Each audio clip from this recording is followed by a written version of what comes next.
Hola a todos nuevamente. En el día de hoy quiero que hablemos sobre un tema un poco diferente, pero que me parece importante porque hubo muchas personas hablando sobre esto en redes sociales y me pude dar cuenta a través de los comentarios que ponían que no hay mucho conocimiento sobre cómo verdaderamente es un proceso de duelo después de haber perdido a un ser querido.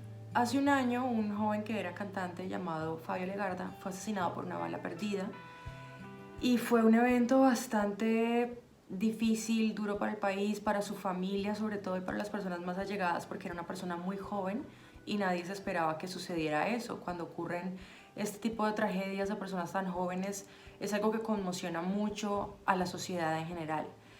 Una de estas personas más allegadas a él era Luisa Fernanda W., que era su novia en el momento, y ella es una figura pública en Colombia y en otros países. Antes de continuar, quiero que quede completamente claro que no es mi intención venir aquí a hablar de un chisme, defender a alguien o atacar a nadie. En lo absoluto. Lo que quiero hacer es dar mi opinión como psicóloga sobre esos comentarios que se hicieron acerca de la manera en la que Luisa estaba viviendo su duelo. Como ya mencioné, hubo muchos comentarios en redes sociales y me parece que no hay claridad sobre cómo en realidad es un duelo y cómo fue la forma en la que ella lo vivió, por qué se hicieron esos comentarios y cuál es la realidad sobre esos procesos. Cuando ocurrió esta tragedia, muchas personas estaban pendientes de las redes sociales para ver cuál era la reacción de la familia de Legarda, la reacción de Luisa, y empezaron a hacerse comentarios al poco tiempo sobre cómo era posible que un día después de haber sucedido esto ella apareciera en una foto maquillada o que al poco tiempo se le viera sonriendo, cómo es posible que haya continuado con su vida tan rápido, que saliera con sus amigos, que cantara. Y 2 meses después del fallecimiento de Legarda, ocurrió que empezaron rumores sobre que Luisa estaba ya saliendo con otra persona. Eso avivó aún mucho más los comentarios sobre cómo ella no estaba viviendo un luto apropiado ante los ojos de las demás personas. Entonces, ¿cómo se debe vivir un duelo si es que hay una forma de vivirlo? Es importante que nos cuestionemos eso. En 1969, la psiquiatra Elizabeth Kubler-Ross describió 5 etapas del duelo por las que pasan las personas. Son etapas secuenciales, una viene después de la otra. La primera etapa se llama la negación, que es ese momento en el que no aceptamos la muerte de esa persona. La segunda es la ira, es cuando nos molestamos muchísimo por lo injusto de haber perdido a un ser querido, nos da mucha rabia. La tercera es la negociación, que es donde intentamos con algún ser superior o de alguna manera negociar para volver a tener a esa persona, buscamos formas de reconectar. La cuarta etapa es la depresión, que es cuando nos sentimos sumamente tristes por esa pérdida, empezamos a sentir que nos falta la persona y a veces nos aislamos socialmente. Y la última etapa es la aceptación, que es donde hacemos las paces con esa pérdida y podemos continuar con nuestra vida. Esto suena bastante familiar, ¿verdad? Es lo que a muchos nos han dicho. Vas a pasar por estas etapas, le puedes decir a esa persona, mira, en este momento estás en la negación, pero luego vas a poder aceptarlo y continuar con tu vida. Resulta que este modelo de las etapas del duelo no es una representación adecuada de cómo es el proceso de duelo o de luto de una persona. No está bien decir que pasas por ciertas etapas porque esto implica que tienes que vivir esas etapas o si no, no estás viviendo tu duelo. Y hay personas que no pasan por esos momentos. Entonces crea una expectativa falsa de cómo te debes sentir, de cómo debe ser tu proceso.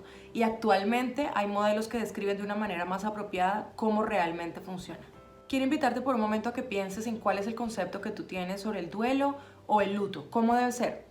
Normalmente se tienen ideas sobre la persona tiene que vestirse de negro, se siente triste, devastada, llora mucho, permanece en su casa, no sale con sus amigos, no contesta el teléfono, piensa bastante en la pérdida, en la persona que se murió y en cuanto la extraña.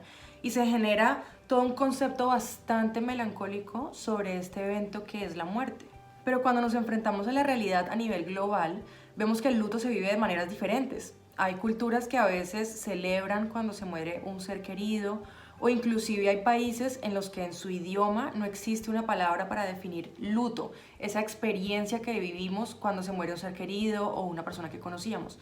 Entonces, teniendo esto en cuenta, entendemos que si bien la muerte es algo universal, el luto no lo es, porque esa experiencia está influenciada por nuestra cultura en el país, también está influenciada por la cultura de nuestra familia, que puede ser muy diferente a la del país en general, también por nuestros aspectos de personalidad, las experiencias que hemos vivido. Entonces cada persona lo vive de una manera diferente. Entonces, ¿qué factores pudieron haber influenciado en que Luisa viviera su duelo de la manera que lo hizo? Un primer factor es la edad. Las personas jóvenes tenemos menos probabilidades de tener problemas emocionales persistentes, especialmente cuando son causados por situaciones adversas en la vida, como perder a un ser querido, especialmente de esta manera tan trágica como ocurrió la muerte de Legarda. Un segundo factor es la percepción que ella tuvo de su red de apoyo. Se sentía bastante apoyada, sentía que podía confiar en ellos, que podía expresar sus emociones libremente. Esto influye bastante en cómo una persona procesa las emociones. Otro factor es la personalidad. Existe un rasgo de personalidad que se llama neuroticismo y las personas que lo tienen más alto tienen más probabilidades de desarrollar depresión o trastornos de ansiedad. Si tenemos un neuroticismo bajo, somos menos vulnerables a desarrollar estos trastornos. Entonces, en el caso de Luisa, si ella es una persona con un neuroticismo bajo, va a poder enfrentar estas situaciones adversas de una manera más funcional y tiene menos probabilidades de verse tan afectada emocionalmente por lo que le sucedió. Sin embargo, yo no conozco a Luisa, yo no le he hecho pruebas de personalidad, no sé cómo es ella en la vida real, simplemente estoy diciendo cuáles son algunos de los factores que pudieron influenciar en que enfrentara la situación de la manera en que lo hizo. Otro factor es el estilo de apego. Esto es la forma en la que interactuamos y nos relacionamos con las otras personas. Si tenemos un estilo de apego seguro, esto actúa como un factor protector, mientras que si tenemos un estilo de apego ansioso, estamos en mayor riesgo de vernos significativamente afectados a nivel emocional cuando ocurre algo con esa persona con la que tenemos el vínculo. Definitivamente es mucho más complejo de lo que comúnmente pensamos, ¿verdad? Actualmente ya no se habla de las etapas del duelo que mencionamos anteriormente, sino que se habla de tareas de duelo. Y estas tareas no se cumplen de una manera secuencial y cuando se hacen es desde la cultura de la persona, su historia y su personalidad. La primera de estas tareas es enfrentarnos a la realidad de la pérdida, ver que es una situación real que ocurrió en nuestra vida y que forma parte de nuestra historia. La segunda es enfrentarnos a los sentimientos que nos genera esa pérdida, sentirlos, permitirnos vivir esa experiencia. Y la última es continuar nuestra vida haciendo las actividades usuales que hacemos, que nos traen placer, que nos gustan, nuestro trabajo, nuestra universidad, salir con nuestros amigos, continuar con nuestros hobbies, aceptando que la persona murió, que sentimos el dolor, pero que tenemos que continuar con nuestra vida. Esto es un proceso interno. Vivir un duelo no implica necesariamente llorar, tener rabia, hacer pataletas, gritar, decirle a los demás cuánto extrañamos a esa persona. Puede que sí, puede que tu reacción sea esa, pero tu reacción no tiene que ser esa. Por eso es que estas etapas del duelo son un poco problemáticas, porque generan una expectativa de qué es lo que tenemos que ver en los demás para saber que sí están viviendo un duelo, pero esa experiencia es demasiado personal, como ya dije. Entonces tenemos que sacarnos esta idea de nuestra mente y entender que cada persona vive su experiencia de una manera individual. Por eso yo creo que muchas personas interpretaron el duelo de ella como irrespetuoso, porque había una expectativa de lo que ella tenía que estar haciendo y cuando no cumplió esa expectativa, entonces las personas dijeron no lo quiere, mira cómo no le importa, está sonriendo, se maquilla, sale con amigos, continuó con su vida, lo superó tan rápido. Inclusive llegué a leer comentarios como ella quería que se muriera, está usando su muerte para publicidad, que son cosas pues sin fundamento porque no conocemos a ella personalmente, no sabemos su historia, no sabemos lo que estaba sintiendo, lo que pasaba por su mente, cómo se levantaba, cómo se acostaba, lo que le decía a su familia, en fin, hay muchísimas cosas que están influyendo ahí. Entonces tenemos esta idea de cómo debe ser y resulta que no es así en lo absoluto. Lo que se busca en el tratamiento psicológico para las personas que están viviendo un duelo complicado es que puedan integrar ese evento, la pérdida del ser querido, a la narración autobiográfica, que entiendan que eso forma parte de su vida, que fue un evento que ocurrió y que lo acepten como tal.